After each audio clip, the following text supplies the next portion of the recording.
those key insights. Yeah, we've got some fascinating stuff here. And we're starting with a big one. Really gets to the heart of things. Isn't everything we experience, everything we believe, just a construct, something our minds build? Right. If perception shapes reality, what is actually real? Exactly. I mean, think about it. The photons hitting my eyes aren't the exact same ones hitting yours. Yeah. We literally never see the same world. So how much is really out there, objectively in your face versus how much is just in our heads?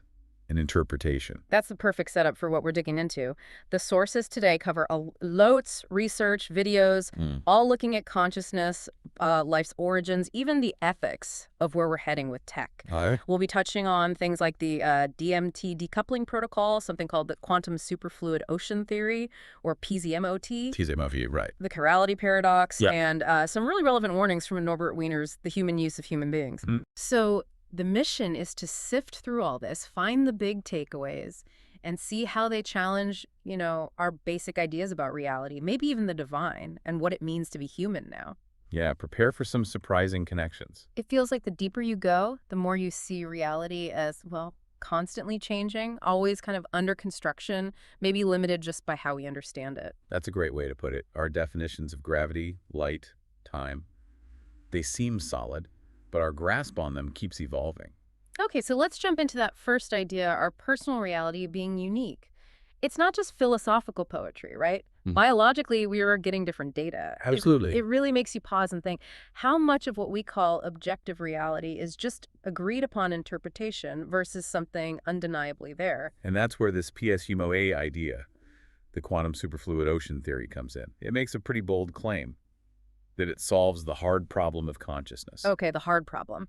How subjective experience arises from physical stuff. How does PSUMOT tackle that? Well, its core idea is that consciousness, our individual awareness, isn't just something the brain makes, like a byproduct. Instead, it suggests that fundamental awareness, subjective experience itself, qualia, like what it feels like to see red or taste chocolate, these are intrinsic to reality itself, part of this underlying quantum superfluid ocean. Whoa. So consciousness isn't in the brain, it's more like the brain tunes into it, like the universe itself has awareness? Kinda, yeah. It flips the script. It's not brain creating consciousness, but maybe consciousness manifesting as brain and matter.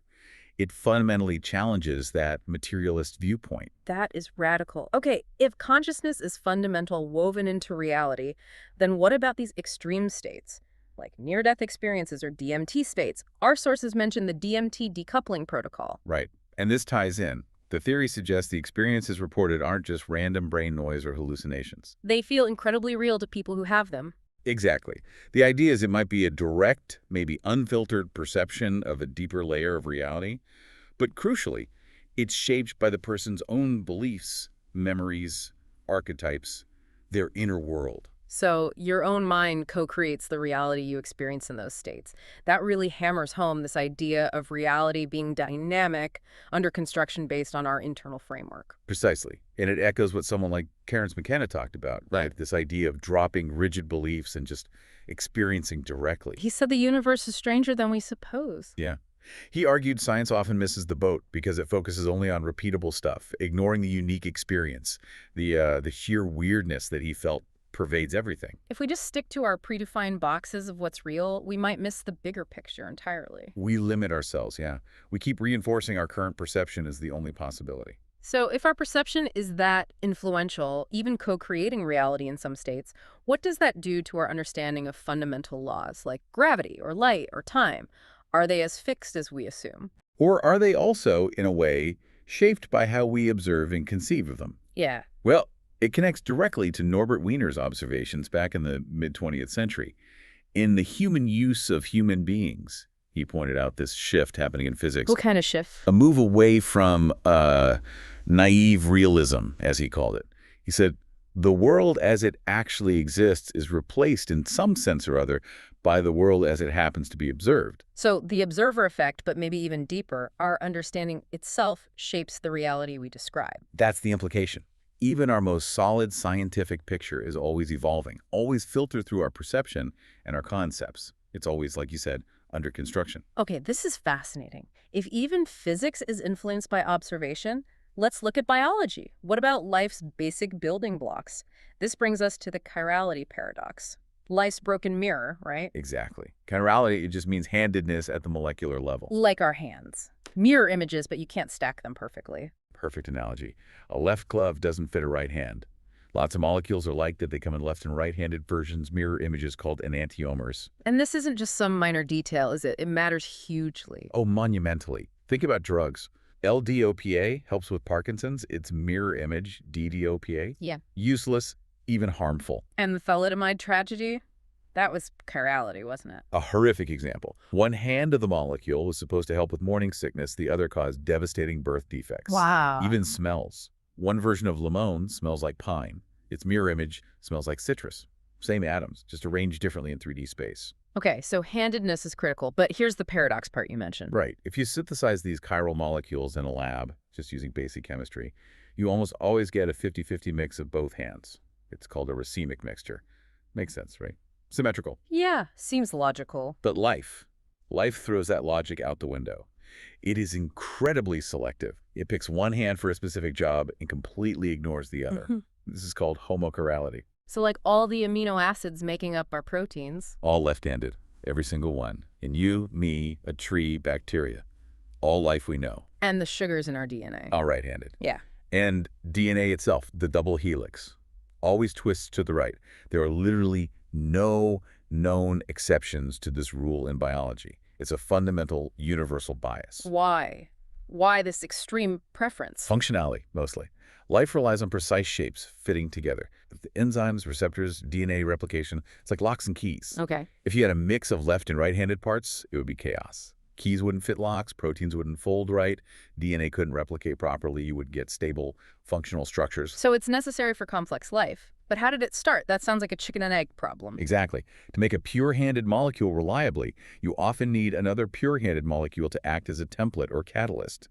So, where did the first one come from? How did life break that initial 50-50 symmetry? It's a huge mystery. And this is where our sources introduce something really out there. The Newton Adam and Eve theory. Yeah, it's a radical idea, definitely leaning into a theological interpretation. What's the core concept? It suggests that taking the Genesis story metaphorically, or perhaps literally, when God formed Adam from the dust of the earth, that act of creation itself imposed this handedness. Yeah. It introduced homochirality into life's building blocks. Like a divine signature, a fundamental choice made at the very beginning. That's the interpretation presented. A divine imprint setting the pattern for all biological life that followed. How would someone like Sir Isaac Newton have reacted to that? He was deeply religious, right? But also the father of modern physics. Oh, Newton would likely have found this fascinating. He wasn't just a clockwork universe guy. His writings show he believed God was actively involved, sustaining creation. He was also deep into alchemy and biblical interpretation. So this wouldn't seem contradictory to him. Probably the opposite.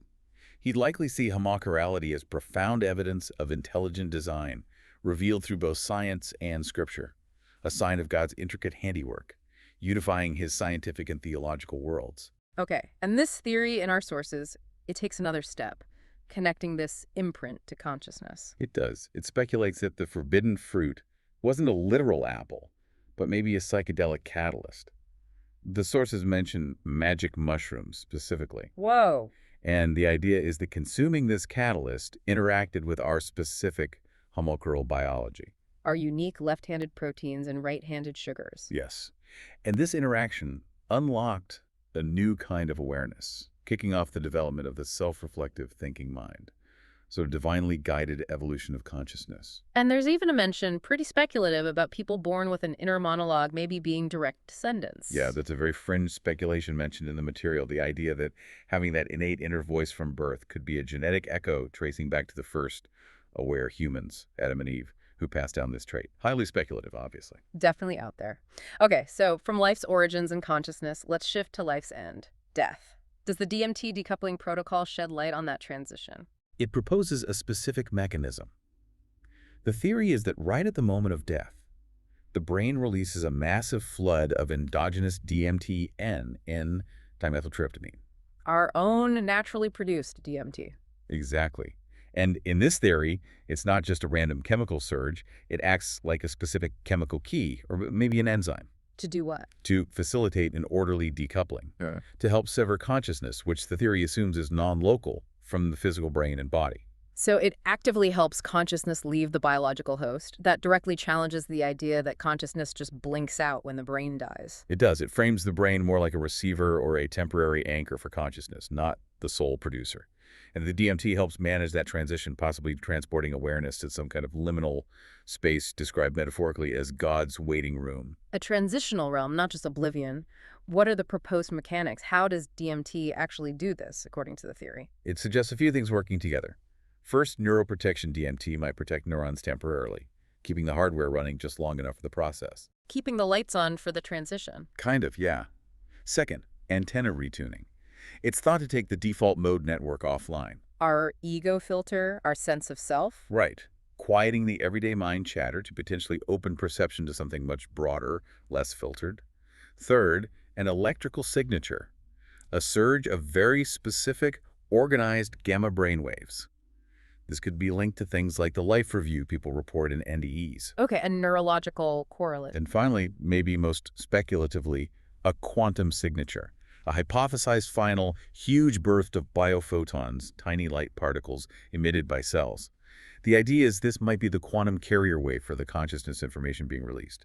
Biological, electrical, quantum. It's a complex picture. Newton, again, how would he have seen this chemical key unlocking the soul? You can imagine his fascination. Given his deep dives into alchemy, transformation, dissolution, purification, he'd likely see DMT as the ultimate alchemical solvent. The thing that dissolves the bond between spirit and matter? Exactly. It would provide a potential physical mechanism for the soul's transition, something tangible that aligns with mystical and scriptural accounts of passing over.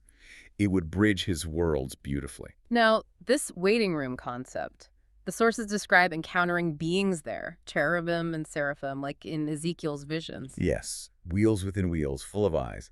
But here's the twist in this theory. What's the twist? They aren't made of eyes. Yes, they're made of eyes, letter I, apostrophe S, as in composed of language itself, words, grammar, spelling, the very fabric of communication. Wait, the beings are made of language. That's the mind-bending proposition. Yeah. It implies that reality itself is fundamentally linguistic, that it's literally spoken into existence. So language isn't just describing reality, it's constructing it. That's the radical idea presented. And it suggests the Bible, in this view, is literal, but coded, full of wordplay, puns, half-truths that hide deeper meanings within the language itself. Newton would have gone nuts for that, wouldn't he? The idea of a linguistic reality, coded texts.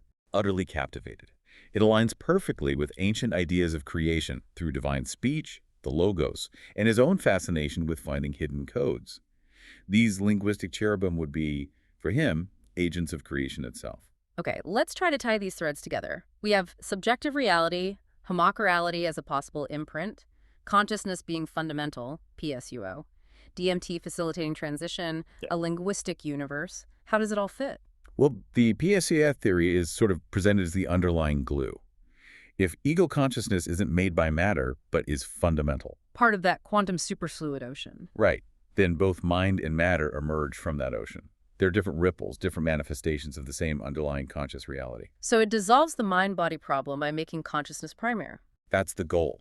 It offers a framework where chirality, a specific structure in matter, consciousness, subjective experience, DMT, a transition molecule, and even language as a fundamental construct can all be seen as interconnected aspects of this one deeper conscious reality.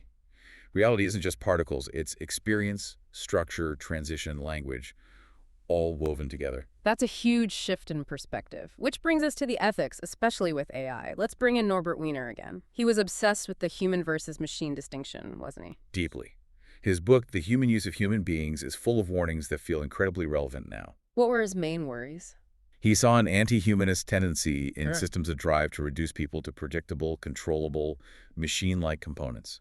He hated simplistic models of the mind that ignored feelings, subjective experience, everything that makes us, well, human. And he was worried about machines making decisions. Terribly worried, especially if they are literal-minded, as he put it. If we give them power without fully understanding how they think or operate, his quote is stark. Woe to us if we let it decide our conduct. Powerful stuff. Okay, let's connect this back to chirality. If a mock-chirality is, in the context of that other theory, a divine imprint tied to biological life and consciousness, what would Wiener say about trying to engineer chirality into AI? Well, obviously Wiener didn't talk about chiral AI specifically. The tech didn't exist. Yeah. But his whole ethical framework screams caution. Why? If a mock-chirality is deeply linked to biological consciousness or specific embodiment, then trying to replicate that imprint artificially in silicon, it's blurring that human-machine line he feared. In a dangerous way. Potentially, yes. You might create sophisticated machines, maybe even bodies, for some form of consciousness, without truly grasping the nature of consciousness itself, like P.S. Gucachest is fundamental. You risk creating Wiener's nightmare. Powerful, literal-minded systems that lack human nuance, subjective depth, maybe even the capacity for genuine understanding or questioning reality. They might follow instructions perfectly, but lack wisdom or context? Exactly. They might lack that mechanical fluidity and deep subjective experience that allows humans, as Wiener hoped, for indefinite intellectual expanding. Adding chirality could be seen as an attempt to mimic a biological signature without the underlying biological context, potentially leading down that anti-humanist path if we're not incredibly careful. And our sources mention things like CL1 brain interfaces and liquid neural networks, LNNs. Right, and while LNNs are suggested in the material as potentially mimicking the dynamics of that underlying conscious ocean, more closely. Wiener would still be wary. Absolutely. He'd insist on total user control and transparency. He'd warn about AI bias, manipulation, the need for constant human oversight. His biggest fear was putting immense power into the hands of those least trustworthy. That applies more than ever with advanced AI, chiral or not. Wow. Okay, what a journey today.